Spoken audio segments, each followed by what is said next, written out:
ಸ್ನೇಹಿತರೆ ಎಲ್ಲರಿಗೂ ನಮಸ್ಕಾರ. ಸ್ನೇಹಿತರೆ, ಇವತ್ತು ನಾನು ಲಿಂಬೆಹಣ್ಣನ್ನು ಯಾವ ರೀತಿ ಸ್ಟೋರ್ ಮಾಡಿ ಇಡೋದು ಹಾಗೂ ಲಿಂಬೆಹಣ್ಣು ಶರಬತ್ತನ್ನು ನಾವು ನಿಮಿಷದಲ್ಲಿ ಯಾವ ರೀತಿ ಮಾಡ್ಬೋದು ಅನ್ನೋದ್ರ ಬಗ್ಗೆ ನಾನಿವತ್ತು ವಿಡಿಯೋ ಮಾಡ್ತಾ ಇದ್ದೆ ಸ್ನೇಹಿತರೆ. ಹಾಗೆ ಬನ್ನಿ ಸ್ನೇಹಿತರೆ, ನಾವು ಈ ಥರ ಎಲ್ಲ ಪೇಪರಲ್ಲಿ ಹಾಕಿಡೋಕ್ಕೆ ನಮಗೆ ಇಷ್ಟ ಇಲ್ಲ ಅಂತಂದರೆ ನಾವೇನು ಮಾಡಬೇಕಪ್ಪ ಅಂತಂದರೆ ಕುಕ್ಕಿಂಗ್ ಆಯಿಲ್ ಇರುತ್ತಲ್ಲ, ನಾವು ಸಾರಿಗೆಲ್ಲ ಬಳಸ್ಕೊತೀವಲ್ಲ ಎಣ್ಣೆ, ಆ ಎಣ್ಣೆನ ನಾವು ಕೈಯಲ್ಲಿ ಒಂದು ಸ್ವಲ್ಪ ಹಾಕ್ಕೊಂಡ್ಬಿಟ್ಟು ಆ ಎಣ್ಣೆನ ಈ ಥರ ನಿಂಬೆಹಣ್ಣು ಮೇಲೆಲ್ಲ ಸವರ್ಬಿಟ್ಟು ಕ್ಲೀನಾಗಿ ನಮ್ಗೆ ಎಷ್ಟು ನಿಂಬೆಹಣ್ಣು ಇರ್ತಾವೋ ಅಷ್ಟು ನಿಂಬೆಹಣ್ಣನ್ನು ಕುಕ್ಕಿಂಗ್ ಆಯಿಲನ್ನು ನಾವು ತೊಗೊಂಡು ನಿಂಬೆಹಣ್ಣಿಗೆ ಕ್ಲೀನಾಗಿ ಸವರ್ಬಿಟ್ಟು ಆಮೇಲೆ ನಾವು ಈ ಥರ ಕವರಲ್ಲಿ ಹಾಕಿ ಎಲ್ಲ ನಿಂಬೆಹಣ್ಣುಗಳು ನಾವು ಎಣ್ಣೆ ಹಾಕಿ ಈ ಥರ ಸವರ್ಬಿಡಬೇಕು.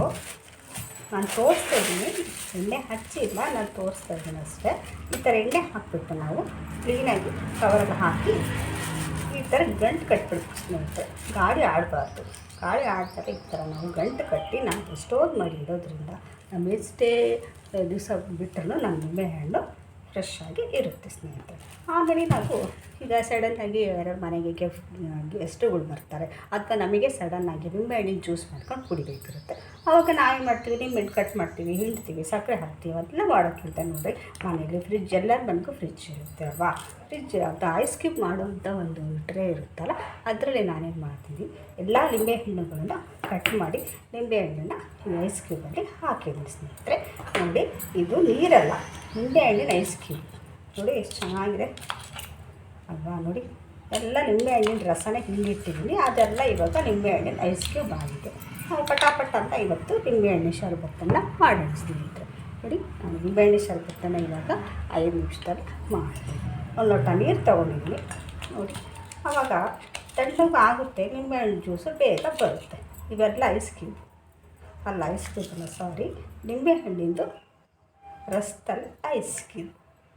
ಜಸ್ಟ್ ಒಂದೆರಡು ನಿಂಬೆಹಣ್ಣಿನ ರಸದ್ದು ಐಸ್ ಕ್ರೀಮನ್ನು ನಾವು ನಮ್ಮ ಒಂದು ಲೋಟ ನೀರಿಗೆ, ನೋಡಿ ಒಂದು ಲೋಟ ನೀರು ಇಟ್ಕೊಂಡಿದ್ವಿ, ಒಂದು ಲೋಟ ನೀರಿಗೆ ಸ್ವಲ್ಪ ಸಕ್ಕರೆ ಹಾಕಿ ನಾವು 2 ನಿಮಿಷದಲ್ಲಿ ನಾವು ನಿಂಬೆಹಣ್ಣಿನ ಜ್ಯೂಸನ್ನ ರೆಡಿ ಮಾಡ್ಕೊಂಡ್ಬಿಡ್ಬೋದು. ಮನೆಗೆ ಯಾರೇ ಗೆಸ್ಟ್ ಬರಬೇಕು ಅಥವಾ ನಮಗೆ ಬೇಸಿಗೆ ಕಾಲದಲ್ಲಿ ನಿಂಬೆಹಣ್ಣಿನ ಜ್ಯೂಸ್ ಕುಡಿಬೇಕು ಅಂದಾಗ ನೋಡಿ, ಆ ನಿಂಬೆಹಣ್ಣೆಲ್ಲ ಒಂದು 2 ನಿಮಿಷದಲ್ಲಿ ಕರಗಿಬಿಡ್ತು ಸ್ನೇಹಿತರೆ. ನೋಡಿ, ಈ ನಿಂಬೆಹಣ್ಣು ಹೆಚ್ಚಿ ಹಿಂಡಿ ಎಲ್ಲ ಮಾಡೋಕ್ಕಿಂತ ಈ ಥರ ಐಸ್ ಕ್ಯೂಬಲ್ಲಿ ನಿಂಬೆಹಣ್ಣನ್ನು ಇಟ್ಟು ನಾವು ಫ್ರಿಜ್ಜಲ್ಲಿ ಇಡೋದ್ರಿಂದ ಅದು ಐಸ್ ಕ್ಯೂಬ್, ಅದು ನಿಂಬೆಹಣ್ಣಿನ ರಸದ್ದು ಐಸ್ ಕ್ಯೂಬ್ ಥರ ಆಗುತ್ತೆ. ಆವಾಗ ನಮಗೆ ನಿಂಬೆಹಣ್ಣು ಫುಲ್ ತಣ್ಣಗೂ ಇರುತ್ತೆ ಸ್ನೇಹಿತರೆ.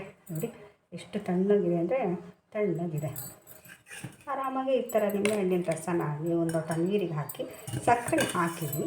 ನೋಡಿ, ಸಕ್ಕರೆ ಹಾಕಿದ್ವಿ, ಇದನ್ನು ಚೆನ್ನಾಗಿ 1-2 ನಿಮಿಷ ಬಿಟ್ಬಿಟ್ರೆ ಅವೆಲ್ಲ ಕರಗಿಬಿಡುತ್ತೆ, ನಿಂಬೆಹಣ್ಣಿನ ರಸ ಆಗ್ಬೋದು. ನೋಡಿ, 2 ನಿಮಿಷದಲ್ಲಿ ನಾವು ನಿಂಬೆಹಣ್ಣಿನ ಜ್ಯೂಸನ್ನು ಯಾವ ರೀತಿ ಮಾಡೋದು ಅನ್ನೋದ್ರ ಬಗ್ಗೆ ನಾನು ನಿಮಗೆ ತೋರಿಸ್ಕೊಟ್ಟಿದ್ದೀನಿ ಸ್ನೇಹಿತರೆ.